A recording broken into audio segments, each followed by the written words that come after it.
अभी चल रही है कि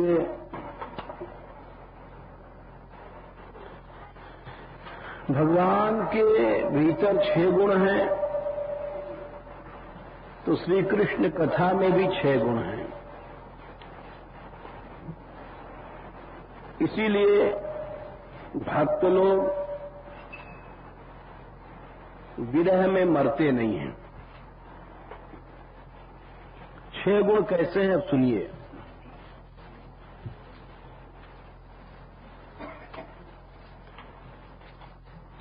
पहला विशेषण है तप्त जीवनम।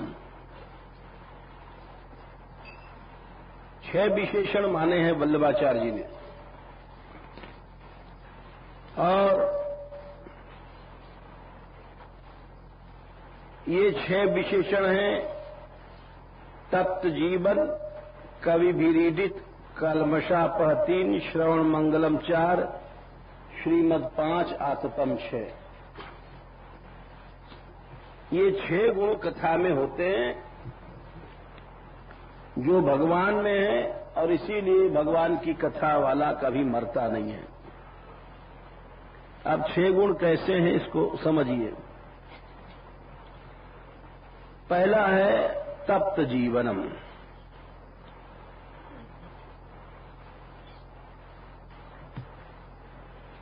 ये संसारे तप्ता, जो लोग संसार में जल रहे हैं। ये संसार क्या है? एक भट्टी है। इसमें ये 3 लकड़ियां हैं जो आग जलाती हैं। चूल्हे में जैसे 3 लकड़ियां होती हैं, एक लकड़ी से उतनी आग नहीं जलती, जब 3 मिल जाती हैं।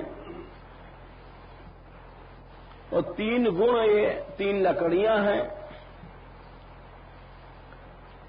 और 3 तरह की आग, 3 तरह की अग्नि जलाती है। दैहिक यानी आध्यात्मिक, आदि भौतिक और मानसिक, आदि दैविक। आदि दैविक, आध्यात्मिक, आदि भौतिक, ये 3 तरह की आग हर व्यक्ति को जला रही है।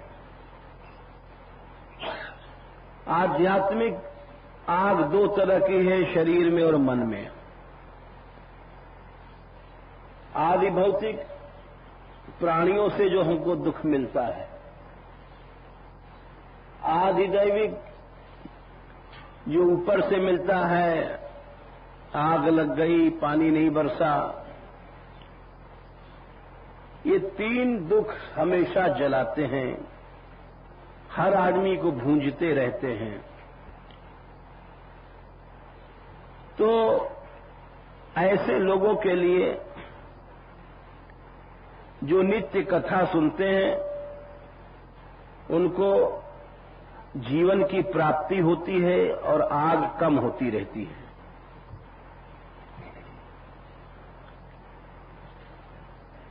यस्मात् अमृतम, क्योंकि ये कथा अमृत है,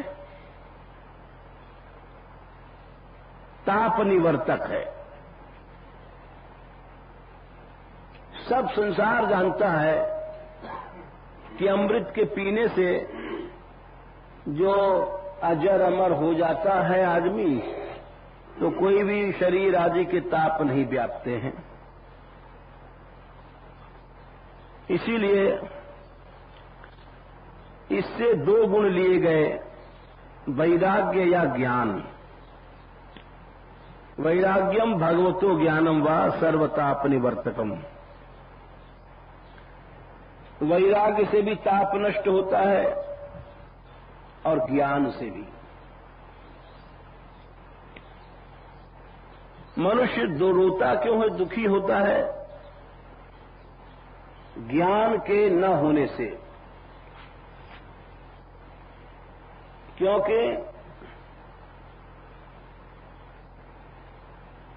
संसार में दुख नाम की चीज है ही नहीं, और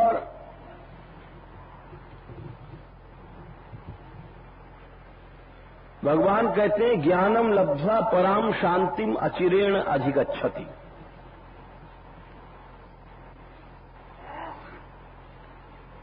चौथे अध्याय में 40वें श्लोक में कहते हैं कि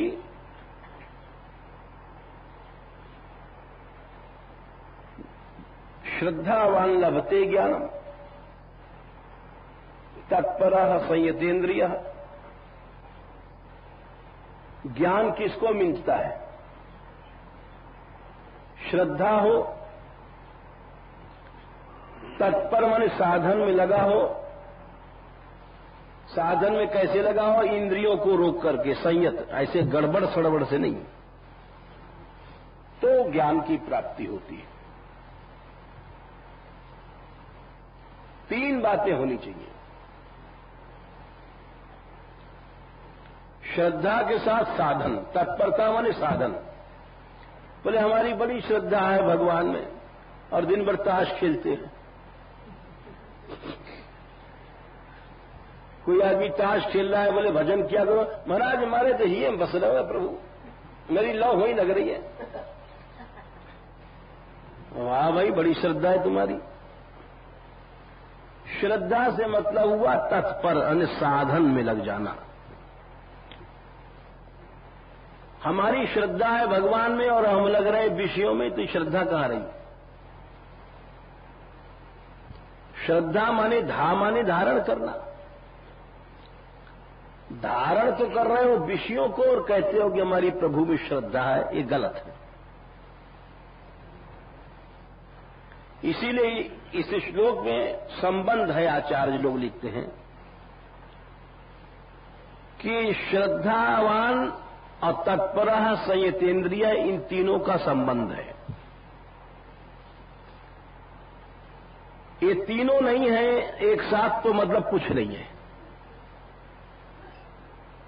खाली बात ही बात है। वहां श्रद्धा है तो तत्परता माने साधन में लग जाओगे, विषयों में नहीं। ऐसा नहीं कि हमारी बड़ी श्रद्धा है महाराज, ये ताश तो वैसे ही खेल ले हम।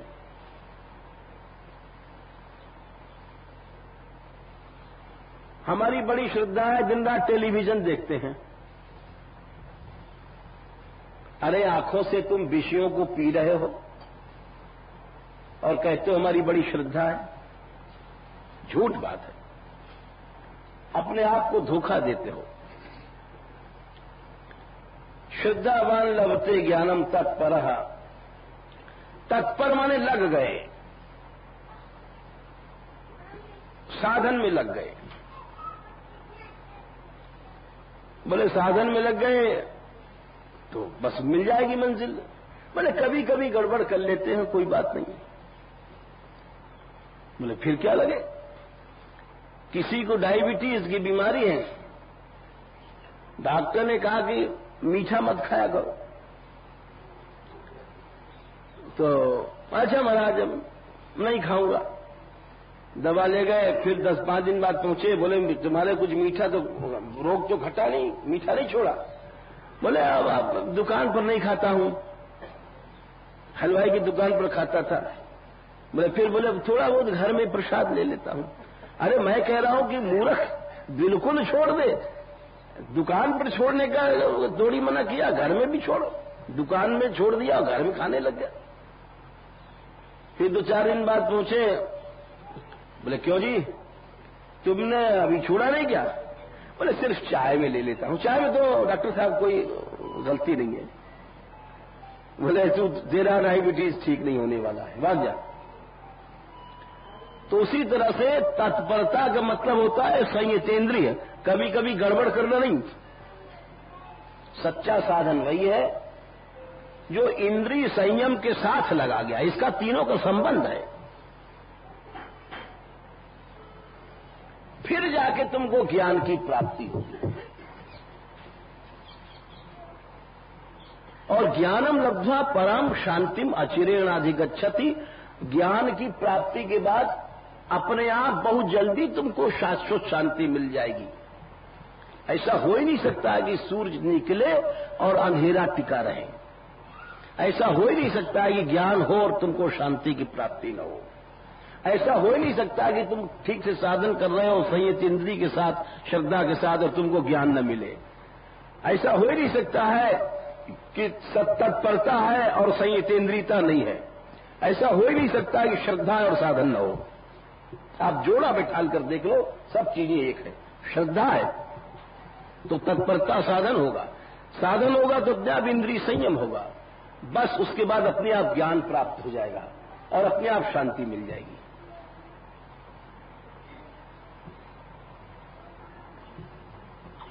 चलते चलो, अपने आप यहां मंदिर मिलेगा, आगे मंदिर मिलेगा, आगे मंदिर मिलेगा, फिर शिव जी का मंदिर मिलेगा। ऐसा नहीं हो सकता है कि ये न मिले, मंजिलें मिलती जाएंगी। सही रास्ते पर चलते चलो, सही रास्ता यही है, श्रद्धा।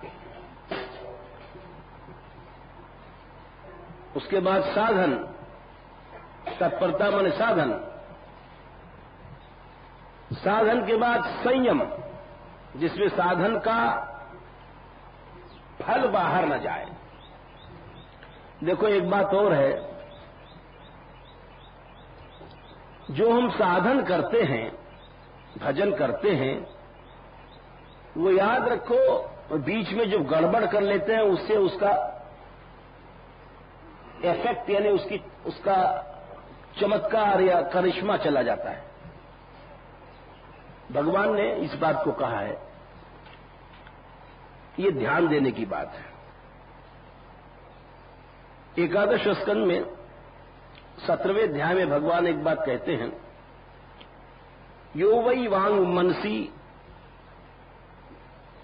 सम्यक अयच्छन धियायति तस्य व्रतम तपोदानम सर्वत्यात्म घटात्मवत। भगवान कहते हैं, आखिर में श्लोक आता है कि कोई भजन कर रहा है, साधन कर रहा है और अपनी वाणी माने कर्मेंद्रियों को और मन को रोक नहीं रहा है, गड़बड़ सड़बड़ करता है बीच बीच में, सम्यक माने अच्छी तरह नहीं रोकता है। यो वै वांगवंशी संयम सम्यक असंयच्छन,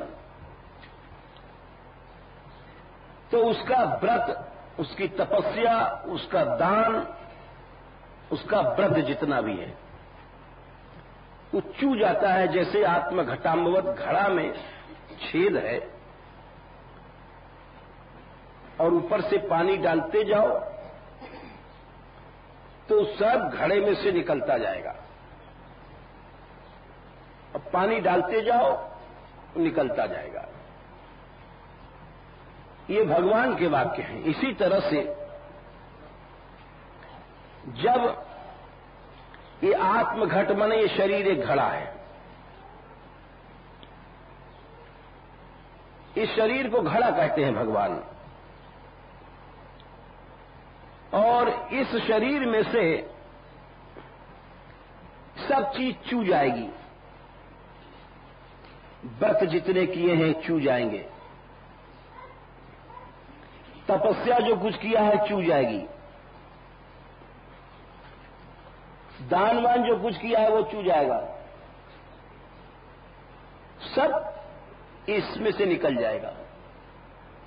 इसीलिए साधन के साथ साथ संयतेंद्रिय भगवान गीता में कहते हैं, वही भगवान एकादश में कह रहे हैं, वही यहां भी कह रहे हैं गीता में, वह भागवत में भी वही भगवान यहां गीता में कह रहे हैं कि देखो श्रद्धावान हो,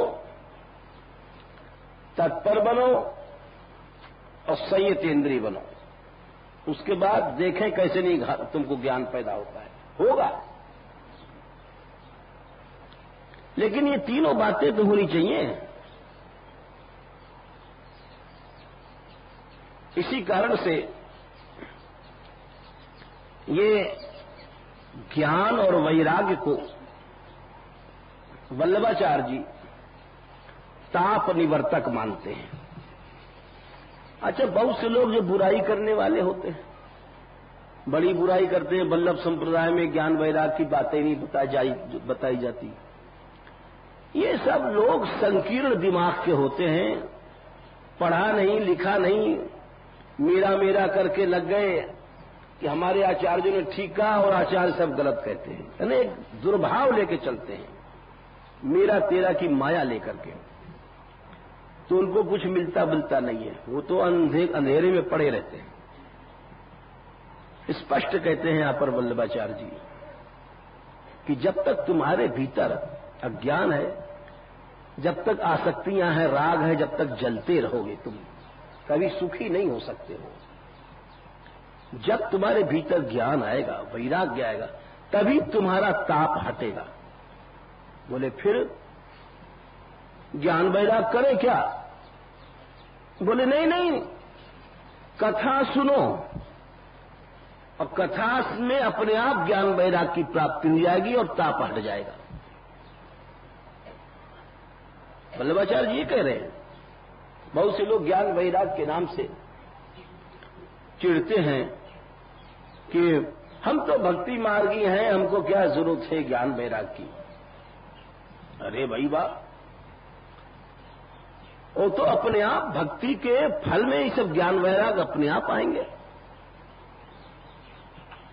सुखदेव जी कहते हैं ज्ञान वासुदेव भगवती भक्ति होगा प्रयोजितः जनयत्याशु वैराग्यम ज्ञानम च यद अहेतुकम।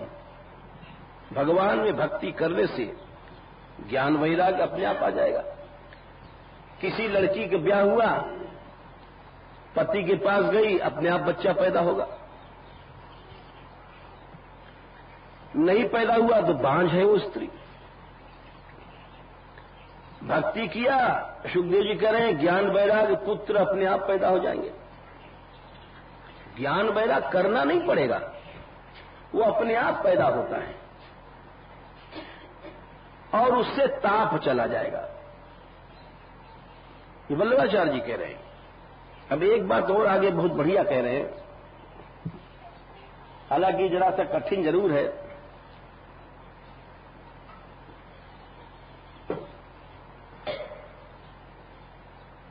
कथांश तो नहीं है, सिद्धांत है, तो ये कम समझ में आती ही बात,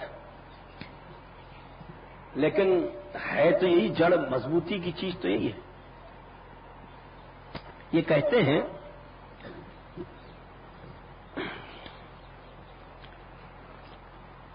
ये बात जरा सा समझने की कठिन है। यद संस्कार योग्यम तच ज्ञानेन नश्यति यद अयोग्यम तत्परित्यागेन। ये जरा सा कठिन है। देखिए, एक होता है कर्म, एक होता है संस्कार। बोले हम बीड़ी पीते हैं, तो बीड़ी पीना उतना बुरा नहीं है जितना उसका संस्कार बन गया। यहां लिख गई बीड़ी, अब 1 घंटे बाद तुमको फिर याद आएगी, लाना भाई जरा। तमाकू खाते हैं तो वो तो तमाकू नुकसान करता है आंख को, दिमाग को, वो तो छोटी बात है। उसका जो संस्कार पड़ गया 1-2 घंटे बाद लाना भाई,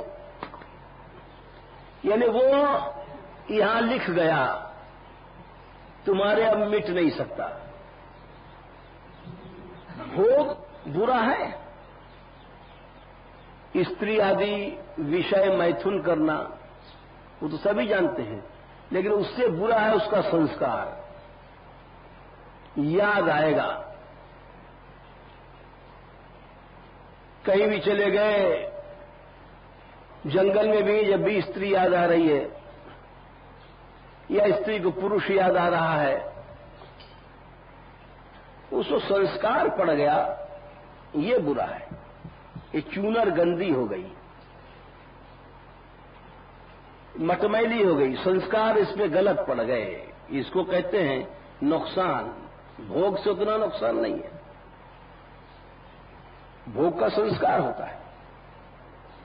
अब समझिए, वल्लभाचार्य जी बोले कि यत संस्कार योग्यम, जो संस्कार के योग्य बातें हैं, वो तो ज्ञान से नष्ट होंगी। यानी बार बार सोचा जाए, ओहो कितना नुकसान। जैसे किसी को कोई शराबी शराब पीता है तो उसको अच्छी तरह से ज्ञान कराओ कि कलेजा जला देता है, ये भूंज देता है, पुण्य नष्ट कर देता है। शराबी नशे में पड़ गया, ये चेतन, इसको ब्रह्म हत्या से बढ़ के पाप बताया गया। हत्या से बढ़कर पाप क्यों है शराब? बोले भगवान ने तुमको चेतना दी थी, उस चेतना को तुम शराब से नष्ट करते हो। आप देखो शराब पी के चलने के भी होश नहीं का, ऐसे कर रहे हैं, ये क्या है? न तुमको चलने का होश, न फिरने का, जबान भी ले खाती, ऐसे बोलता है, बोलने का होश नहीं, उठने का होश नहीं। तू अपनी चेतनता की हत्या करता है। इसलिए इसको ब्रह्म हत्या से कम पाप नहीं बताया गया। 5 हत्या, 5 महापाप में शराब है। तो उसका ज्ञान कराओ, ज्ञान से संस्कार नष्ट होगा, खाली उपदेश से नहीं होगा। वो ज्ञान बार बार किया जाए कि आखिर इसके अंदर कितनी नुकसान की चीजें हैं, बार बार सोचा जाए तो उससे संस्कार नष्ट हो जाता है। तो ज्ञान से तो संस्कार नष्ट होगा। और यद अयोग्यम तद परित्यागेन, जो चीज संस्कार से नष्ट नहीं होती है, जो संस्कार में नहीं है, वो वैराग्य से, परित्याग माने वैराग्य से नष्ट होगी। अब ये समझिए, ये बड़ा अच्छा विषय है, जरा कठिन तो जरूर है भाई, क्योंकि अब 2 चीजें हुई, ज्ञान और वैराग्य। ज्ञान से तो ये संस्कार वगैरह चलेंगे, और जो ज्ञान, जो संस्कार नहीं, संबंध से हमारे ज्ञान को नाश करती है, उस चीज का वो वैराग से वो चीज नष्ट होगी। इसी को आप देखिए, जरा ये कठिन बात लिख गई है, रामायण से देखिए। कोई विषय कहीं आता है साफ, कोई किसी आचार्य ने लिखा है, जैसे एक रामायण में एक प्रसंग आता है, अरण्य कांड में, बड़ा अच्छा लिखा है।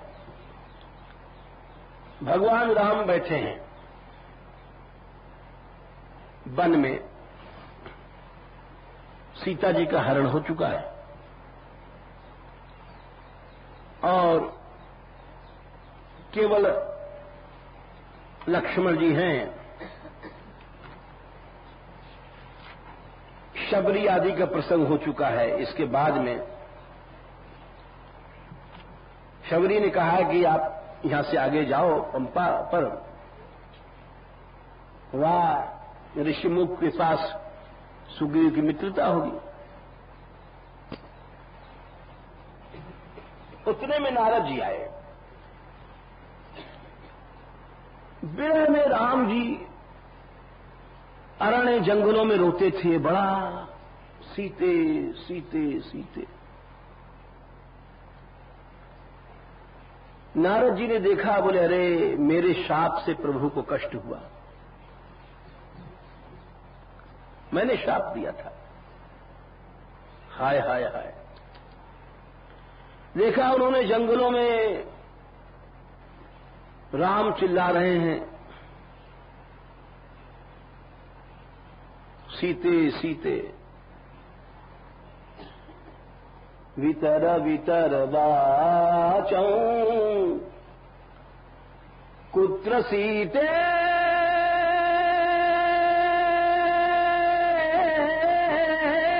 गता तुम।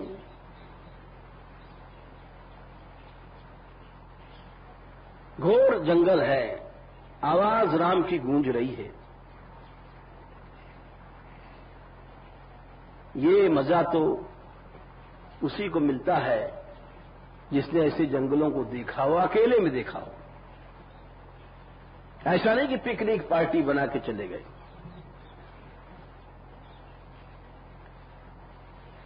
ये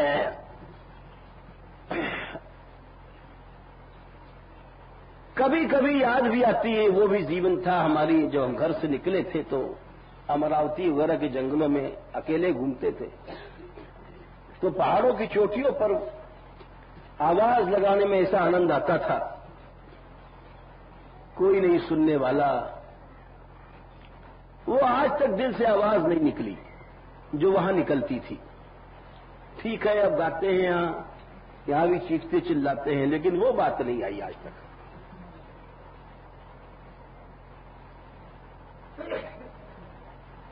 तो वो आवाज राम जी की विरह भरी नारद जी ने सुनी।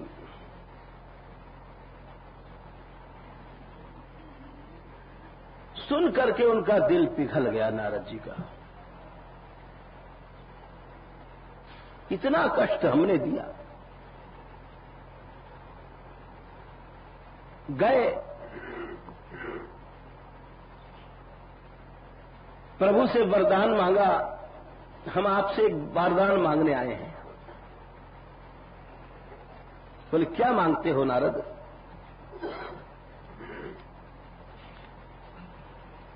बोले देव एक बर मांगो स्वामी। क्या मांगते हो? बोले जितने भी नाम हैं आज तक भगवान के, नरसिंह, वराह, शूकर, जितने भी अवतार हुए हैं,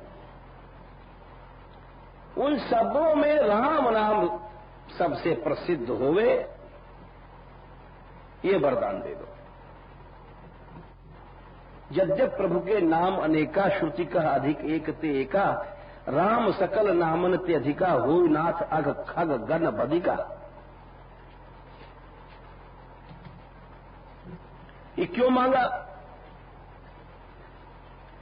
कि प्रभु इतना कष्ट उठा रहे हैं हमारे पीछे, तो भक्त यही चाहता है कि हमारे प्रभु का नाम फैले, इसलिए वरदान मांगा। भगवान बोले एव मस्तु, ठीक है। इसीलिए राम नाम सबसे अधिक व्यापक हुआ।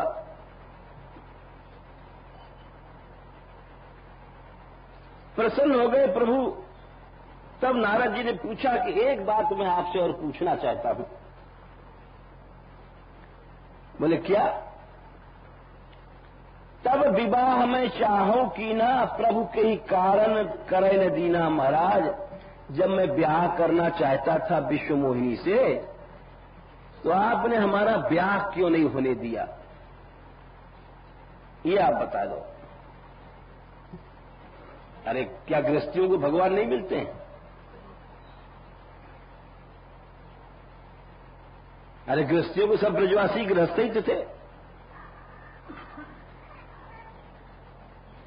तो वहां पर ये बात बताई है भगवान ने, जो वल्लभाचार्य जी यहां बता रहे हैं, वही बात वहां राम जी ने बताई है। इसीलिए हमने इस प्रसंग को बताया। ये समझना कठिन है, बिना इसके समझ में नहीं आ सकता। वल्लभाचार्य जी इतनी गूढ़ बात कह रहे हैं कि जो उसको बताने के लिए हमें यहां सब उसका प्रसंग लेना पड़ा। राम जी बोले कि मैंने इसलिए तुम्हारा ब्याह नहीं होने दिया था कि देखो नारद, माया दो प्रकार की होती है, एक संस्कारगत, एक साक्षात। संस्कारगत तो जो हमारे दिमाग में लिख जाती है, और साक्षात जो आंखों से दिखाई पड़ रही है। अब समझिए, जैसे मान लीजिए हम सिगरेट पीते हैं और बैठे हैं, कुछ सोच रहे थे, अचानक कोई यार आया, सिगरेट पीने लग गया, देख के अरे यार एक हमको भी लाना। देख करके संस्कार जग गया।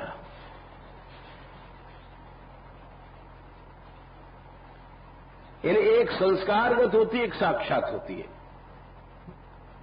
सब मनुष्य के अंदर भोग के संस्कार होते हैं, पुरुष स्त्री, लेकिन जब सामने पास पास बैठ गए, देखने लग गए, तो एकदम देखने से और ज्यादा भीतर लिखा हुआ है काम, भीतर लिखा हुआ है क्रोध, भीतर मुआ लिखा है मोह वगैरह। अब समझिए वैराग क्यों किया जाता है। अतिन महा अति दारुण दुखद माया रूपी नार, इसमें भी जो सबसे दुख देने वाली है साक्षात माया है। नारी मन स्त्री, नहीं स्त्री के लिए पुरुष और पुरुष के लिए स्त्री। खाली स्त्री की बात नहीं है कि कोई स्त्रियां चिढ़ जाए कि हमारी बुराई हो रही है, ऐसी बात नहीं। जो साक्षात माया है और एक संस्कारगत माया है। तो वल्लभाचार्य जी कहते हैं संस्कार वाली माया का नाश तो ज्ञान से हो जाएगा। हम अकेले बैठे सोच रहे हैं जंगल में, पैसा छोड़ो पैसा छोड़ो, बड़े बड़े मर गए, करोड़ रुपया छोड़ गए, बैंक में जमा है, देखो तो राजपाट छोड़ के मर गए। लेकिन जब साक्षात माया सामने आ रही रोज, तो कहां से ज्ञान हो जाएगा। मान लो हम रोज कथा कर रहे हैं, स्वामी जी महाराज 50 रुपए एक चढ़ा गया, दूसरा 100 रुपए चढ़ाया, इसने 500 के नोट चढ़ाया, तो वो जो हो साक्षात को देख करके संस्कार रोज ताजा होता है। इसीलिए साधक को ज्ञान भी जरूरी है, वैराग्य भी जरूरी है। वैराग्य इसलिए जरूरी है कि संस्कार ताजा न बने,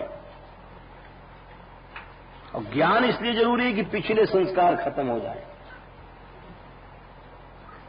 तो वल्लभाचार्य जी कहते हैं कि दोनों जरूरी है। यानी डायबिटीज आपको है तो दवा भी खाओ, साथ साथ और मीठा जो खाते हो छोड़ दो। अब रोज मीठा खा रहे हो तो वो तो तुम्हारा रोज रोग बढ़ रहा है, तो दवा क्या करेगी।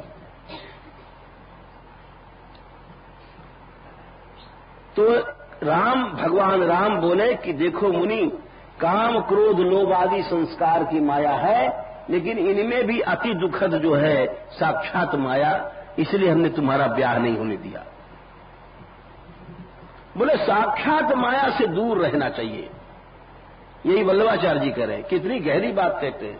और लोग कहते हैं कि वल्लभ संप्रदाय में तो है ही नहीं सम पाते, जो पढ़े नहीं लिखे नहीं। अब ये साक्षात माया कैसे, इसको समझिए। इसी को राम जी कह रहे हैं कि देखो मनुष्य को मर्यादा से रहनी चाहिए, पुरुष हो या स्त्री हो, नहीं उसका सब साधन नष्ट हो जाएगा। कभी भी साधन नष्ट सफल नहीं होगा। भगवान की प्राप्ति सरल नहीं है। और आए थे हरि भजन को दुर्गम घाटी दोए, एक कंचन एक कामनी दुर्गम घाटी दोए। तो स्त्री जो है, खाली स्त्री नहीं, स्त्री के लिए पुरुष। अगर कोई स्त्री भजन करने चली है, अब वो साक्षात माया उसके लिए पुरुष है, घुस रही है, तो उसका साधन कभी सफल नहीं होगा। पुरुष है, वो साधन करने चला है और घुस रहा है, तो उसका साधन कभी सफल नहीं होगा, कभी नहीं हो सकता है। क्यों? भगवान राम बोले इसका कारण है, सुनि मुनि कह पुराण श्रुति संता। भगवान राम कह रहे हैं कि श्रुति वेद पुराण संत सब कहते हैं, खाली हम नहीं कह रहे हैं। मोह विपिन कहु नारी बसंता। यहां 6 ऋतुओं की उपमा रामचंद्र जी स्त्रियों से दे रहे हैं। ऋतु कहते हैं मासिक धर्म जो होता है, ऋतु धर्म, और ऋतु माने जो ऋतुएं आती हैं। इसीलिए ऋतु धर्म के कारण ऋतु से उपमा स्त्रियों को दिया गया है। राम जी कह रहे हैं कि जैसे रजस्वला स्त्री से मिलना ब्रह्म हत्या के समान पाप होता है, वैसे ही साधक को भी चाहिए कि वो किसी भी स्त्री को पास उठना बैठना और रजस्वला गमन के तरह से ब्रह्म हत्या पाप समझ करके चले, तब उसका साधन सफल होगा। इसलिए 6 ऋतुओं की उपमा यहां पर राम जी स्त्रियों से दे रहे हैं। ये है साक्षात माया का त्याग वैराग्य। यही वल्लभाचार्य जी आगे बता रहे हैं, तो यहां भगवान राम बता रहे हैं। ये कहते हैं पहली तो बात यह है कि स्त्री बसंत ऋतु है। मोह विपिन कहू नारी बसंता।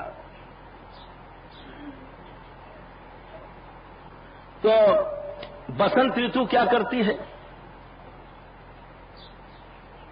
अब देखिए स्त्री बसंत कैसे है। मोह रूपी जंगल के भीतर बसंत ऋतु आती है। देखो बसंत ऋतु क्या करती है, जिस जंगल में आती है वहां नए फूल, नए फल, नए नए भौरे आने लग जाते हैं।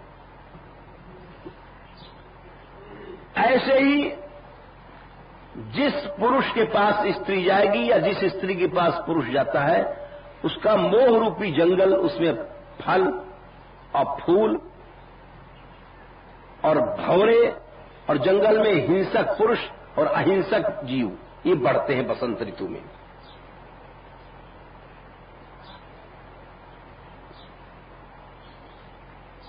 फूल क्या है?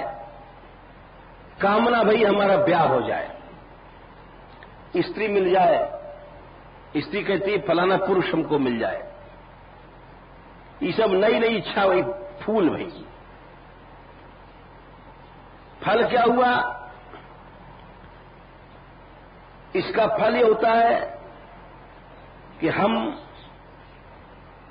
ये सब अहंता ममता को चखने लग जाते हैं। ये मेरा और तेरा बढ़ती है। ये आप देखिए, यही बात श्रीमद् भागवत में लिखा है।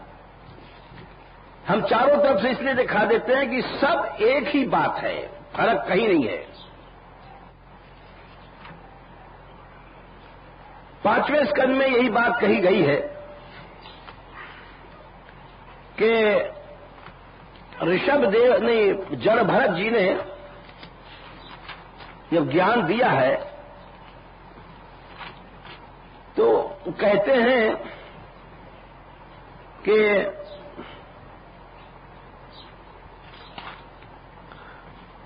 पुंसा स्त्रिया मिथुनी भाव मेतम।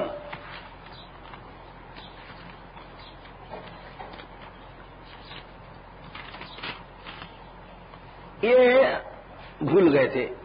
5वें स्कंद के 5वें अध्याय में 8वां श्लोक है। ऋषभ भगवान कहते हैं, ये मोह विपिन का अर्थ बता रहे हैं कि पुरुष स्त्री जब मिलते हैं तो स्त्री कहती है मेरा पति है और पति कहता है मेरी स्त्री है। ये में जो मिथुन भाव पैदा होता है, ये हृदय में गांठ बन जाता है और उस गांठ के बनने से होता क्या है, मैं मेरा ही बढ़ जाता है, अहंता ममता। अतो गृह क्षेत्र सुताप्त वित्तर जनस्य मोहोयम अहम ममेति। अहम मम ये चीज बढ़ती है, ये फल लग गया। आप देख लो, जिस स्त्री से आपका संपर्क हो या जिस पुरुष से संपर्क हो, वो मेरी है, मेरी है, मेरी बुद्धि बढ़ जाएगी। अरे तुरंत के तुरंत फल लग जाता है, देर नहीं लगता। ये शास्त्र की गहरी बातें हैं। ऐसा हो ही नहीं सकता कि वहां आपके भीतर ममता पैदा न हो, अहंता पैदा न हो। ऐसा कोई दुनिया में हो ही नहीं सकता है। ये भगवान की वाणी है। जनस्य मोहोयम अहम ममेति। जहां भी आप संपर्क रखोगे, झट मेरापन पहुंच गया, ममता पहुंच गई वहां, अरे फल लग गए और उसको चाखो और मरते रहो। उसके दुख में दुखी हो, उसके सुख में सुखी हो, इस तरह से बस मरते रहे मरते रहे। इसीलिए ये कहा गया है कि ये जो स्त्री है, ये बसंत ऋतु है, ये केवल फूल फल, फूल इच्छाएं थी, फल अहंता ममता। अभी प्रमाण दिया भागवत का। और भौरे क्या हैं? भौरे रस लूटने वाले हैं, बेटा पैदा हो गए, बेटी पैदा हो गए, अब कमाते चले जाओ, रस लेने वाले रस ले रहे हैं। जंगल में हिंसक और अहिंसक पशु होते हैं। अहिंसक पशु हो गए, ये हमारी सासू जी हैं, ससुर जी हैं, और हिंसक पशु कौन है? भीतर काम क्रोध आदि बढ़ गए। इस तरह से ये सब हुआ क्यों? भगवान राम बोले कि मोह विपिन कहूं नारी बसंता। बसंत ऋतु स्त्री आई और मोह के जंगल में तमाम ये सब बातें लग गई। बोले और अगर कोई आदमी भजन करता भी है तो जप तप नेम जलाश्रय झारी, होई ग्रीष्म सोखई सब नारी। ये वर्षा ऋतु है, पुरुष के लिए स्त्री, स्त्री के लिए पुरुष। आसक्ति के कारण अगर कुछ जप तप कोई करता भी है तो जैसे गर्मी ऋतु, ग्रीष्म ऋतु आई, गर्मी आई तो गर्मी में सब पानी सूखने लग जाता है। जलाशयों का पानी तो नहीं सूखता, लेकिन बोले नहीं, बिल्कुल सूख जाएगा। झारी मने झाड़ के पोंछ करके एक बूंद पानी नहीं रहेगा। झारी मने झाड़ झाड़ के पोंछ लेगा। जितना जप किया तुमने, जितना तप किया, वो स्त्री आसक्ति के कारण सब नष्ट हो गया। भगवान राम कहते हैं इसलिए मैंने तुम्हारा ब्याह नहीं होने दिया था महाराज। जप तप नेम जलाश्रय झारी, वही ग्रीष्म सूखई सब नारी। बोले और ये साक्षात माया, ये वर्षा ऋतु है। बसंत ऋतु गई, ग्रीष्म ऋतु गई। बोले और यही वर्षा ऋतु भी। बोले वर्षा में क्या होता है? बोले मेढका पैदा हो जाते हैं। मेढक, ये विज्ञान भी मानता है कि मेढक जब मर जाता है, मरे मेढकों की खाल पड़ी रहती है, और वर्षा भई वही उसी खाल में नया मेढक पैदा होकर के टर टो करने लग जाता है। मरे भई मेढक पैदा हो जाते हैं। तो बोले ये ऐसी चीज है स्त्री कि तुम मर जाओगे तो चाहे रड़ुआ बन जाओ, चाहे राण बन जाओ।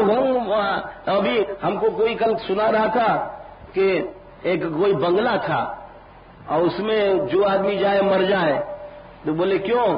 बोले वहां कोई नवाब साहब थे, उन्होंने कई ब्याह किया और अपनी स्त्री को गोली से मार दिया था।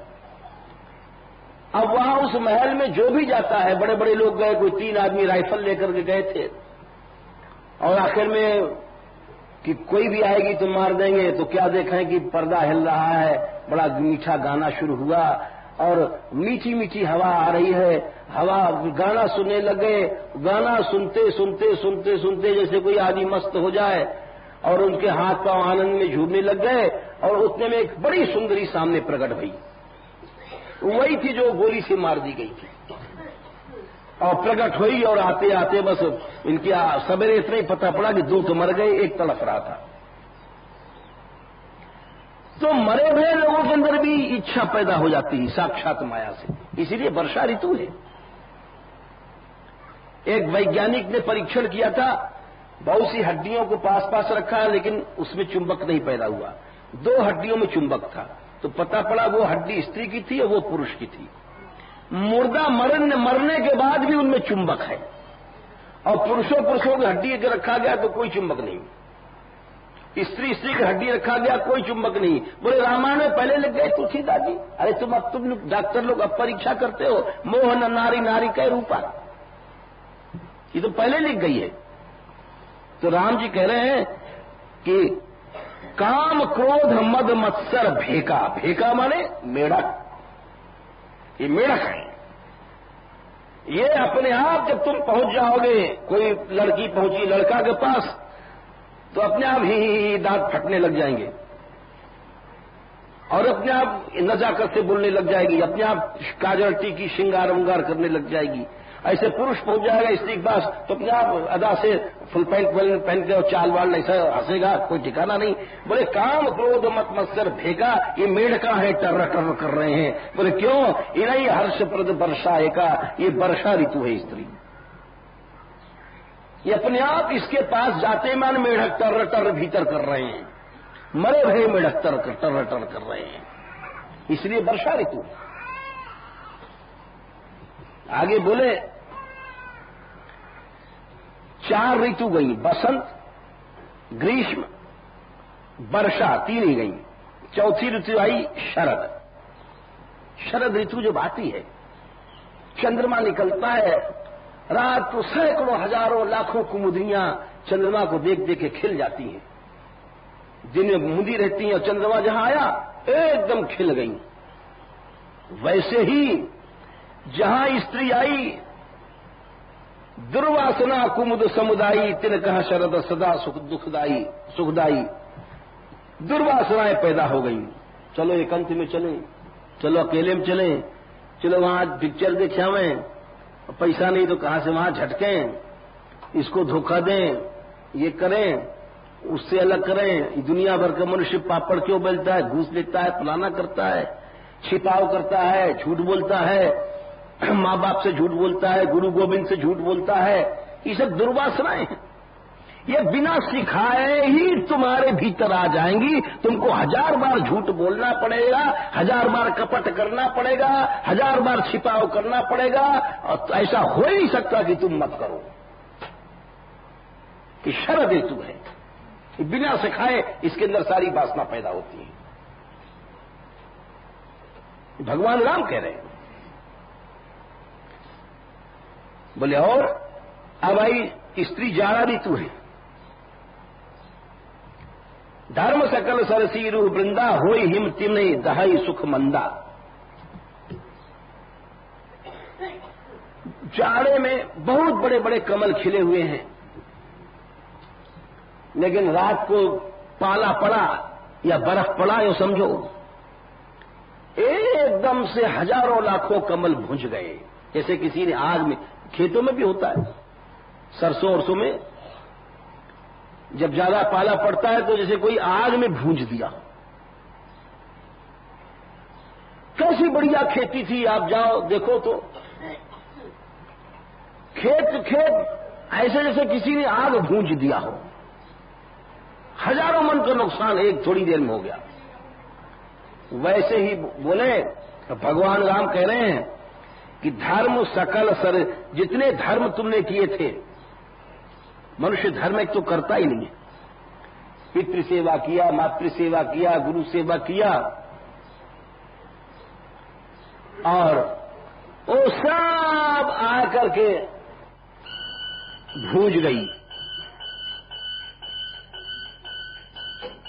और कैसे भूज गई, यहां तक हालत हो गई कि अलग हो जा, माँ बाप से अलग हो जा, सबसे अलग हो जा। तो क्यों? अरे वो कह रही हम पे तेरी जुकरिया की बात नहीं सही जाए। अरे मुंह पे बोल सहयो ना जाए, ना जाए, जल्दी से न्यारो है जा तू।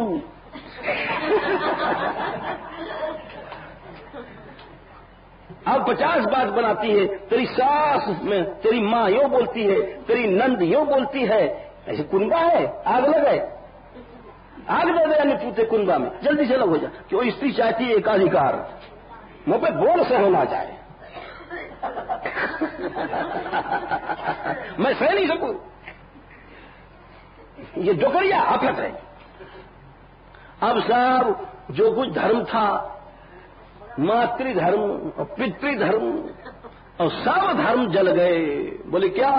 ये जो राम भगवान ने कहा था कि धर्म सकल सरसी रूह वृंदा,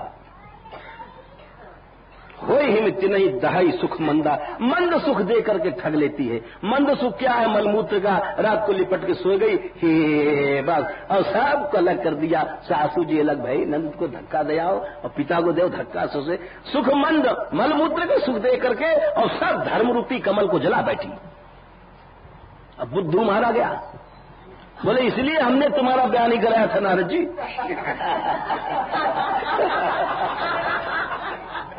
अब सुनते जाओ। धर्म सकल सरसीरु वृंदा हो ही सिम सही दवाई। और फिर आखिर में बोले शिशिर ऋतु आई। शिशिर ऋतु। बोले शिशिर ऋतु में क्या हो, जवास बड़ी जल्दी बहुत बढ़े। अगन पूछ रहा हो, पुण्य ममता जवास बहुताई, पलुहई नारी शिशिर ऋतु पाई। ममता बहुत बढ़ जाती है, इतनी बढ़ जाती है कि उधर मां बीमार है, सैकड़ों खांसी आ रही है, ठों ठों कर रही है, अब खाए तो डोकरा मरेंगे ही। और बहू रानी को छींक आ गई, जल्दी से ये लगाओ वो लगाओ, डॉक्टर बुलाओ, फलाना कराओ। अरे ममता इतनी बढ़ गई, बूढ़े बूढ़ी मर रहे हैं तो बूढ़े मरेंगे, सुखरे कोई बात नहीं है। ये ममता रूपी जवास इतनी बढ़ गई। बोले क्या, ये शिशिर ऋतु आ गई। बोले नारद जी इसीलिए मैंने तुम्हारा ब्याह नहीं करवाया था। और सुनो, पाप उलूक निकर सुखकारी, नारी निबिड़ रजनी अंधियारी। बोले और स्त्री अंधेरी रात है, जितने पाप होते हैं अंधेरे में होते हैं, चोरी जितनी होती है अंधेरे में होती है, छिनारपन जितना होता है अंधेरे में, निबिड़ घना अंधकार है, हाथ पे हाथ नहीं दिखता। जितने भी खराब काम होंगे संसार में वो स्त्री कारण होते हैं, या स्त्री के लिए पुरुष, हमने पहले कह दिया। आखिर में एक आखिरी बात और कहते हैं भगवान राम कि बुद्धि बलशील सत्य सब मीना, बंसी समत्रिय कहाँ ही प्रवीणा। बोले बंसी, बंसी कहते हैं जो मछली जो पकड़ता है कांटा, तो कांटे में आटे की गोली लगा करके नीचे छोड़ देते हैं। अब मछली जब आती है तो उस कांटे को खाती है, तो वो जो कांटा उसके गले में चुभ जाता है। फिर जब उसमें वजन बढ़ जाता है तो समझ लेता है मछली फंस गई, तो ऊपर खींच लेता है और निकाल के मछली को बाहर फेंक दिया। ऐसे ऐसे करके तमाम मछली को निकालता है और फेंकता है, निकालता है, फेंकता है।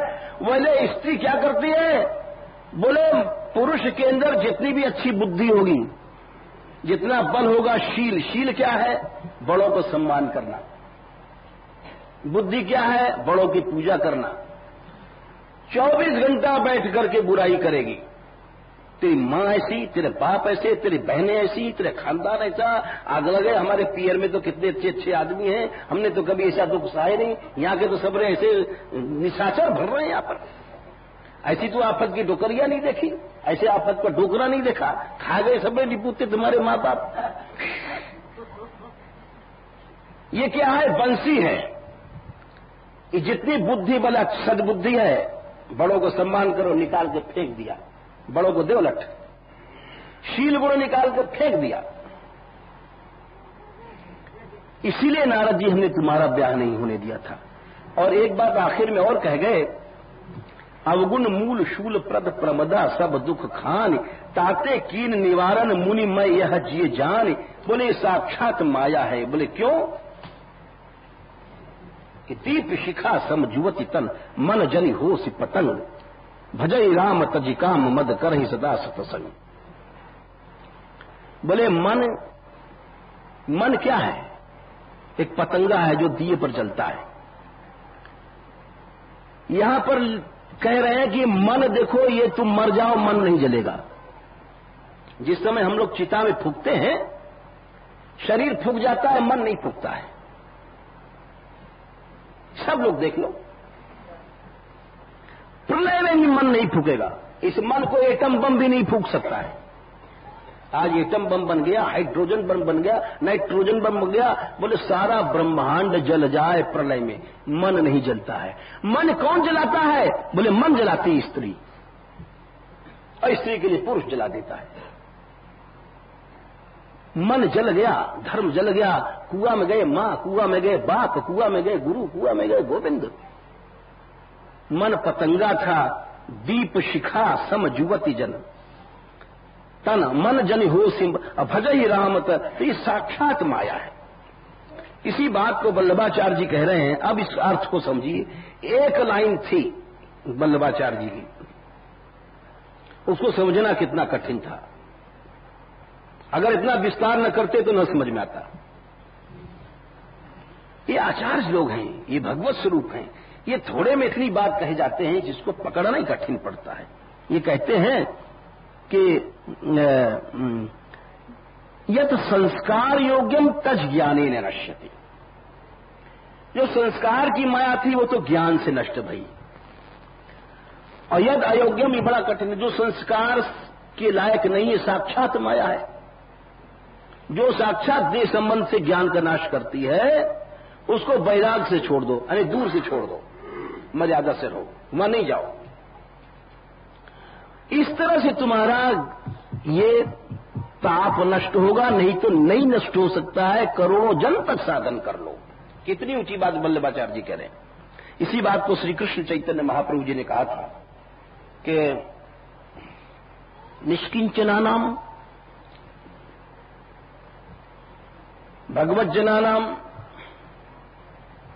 पारम परम पार, क्या है, निष्किंचनस्य, अब सुनो, पहले ही गड़बड़ है, निष्किंचनस्य भगवत भजनोन्मुखस्य, अब आया पारम परम जिगमिशो भवसागरस्य। निष्किंचना नाम नहीं था, जो निष्किंचन है, निष्किंचन होने के बाद ही भवसागर पार कर सकते हो। निष्किंचन है, भगवत भजनोन्मुख है, भजन करना चाहता है और भवसागर से पार जाना चाहता है।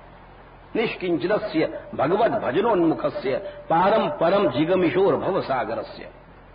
संदर्शनम विषयनाम, विषयों का दर्शन, अथ योषितांच, ये साक्षात माया स्त्रियों का। हा हंत हंत विष भक्षण तोप्य साधु, जहर खा के मरना अच्छा है, महाप्रभु जी कहते हैं। इनका दर्शन नहीं ठीक है, जहर खा के मरना अच्छा है। क्यों? वही बात राम भगवान कह रहे हैं कि मन जस्न हो सी पतंग, दीप चिखा सम जुवती तन, मन जन हो सी पतंग। अरे मन जो तेरा एटम बम से नहीं जल सकता है, उसको ये जला देगी, ऐसी अग्नि है। इसी तरह से स्त्री के लिए पुरुष, जल मन बच नहीं सकता है तुम्हारा। जो मन तुम्हारा प्रण अग्नि नहीं जला सकती है, जिस मन को चिता की अग्नि नहीं जला सकती है, उसको स्त्री रूपी अग्नि जला देती है। इसलिए वल्लभाचार्य जी ने कहा कि यहां पर तप्त जीवनम का अर्थ किया कि जीवन तुम्हारा जो तप रहा है, तो एक संस्कार ताप होता है, एक संस्कार ताप नहीं, जो संस्कार न होकर के साक्षात रूप से संबंध से ज्ञान को नाश करता है। तो वल्लभाचार्य जी बोले यद संस्कार योग्यम तद ज्ञानेन नश्यति और यद अयोग्यम तद परित्यागेन, अतएव स्मार्त ही संस्काराशक्त ही परित्याग है। ये बात है। संस्कार में जो अशक्त लोग हैं, उनके लिए वैराग्य परित्याग जरूरी चीज है। दोनों चीजें ताप का नाश करती हैं। देखो, अगर ऐसा नहीं होगा तो ताप का नाश नहीं होगा, जलते ही रहोगे तुम, कभी भी तुम शांत नहीं हो सकते। अब ये प्रसंग और बाकी है। तव कथामृतम तप्त जीवनम कवि भ्रीडितम कल्मषापहम श्रवण मंगलम श्रीमदाततम भूय गृणन्ति ते भूरिदा जना। नमो महद्भ्योस्तु नमः शिशुभ्यो, नमो युवभ्यो नमः वटुभ्यः। ये ब्राह्मणागामवधूतलिङ्गा चरन्ति तेभ्यः शिवमस्तु राज्ञाम्।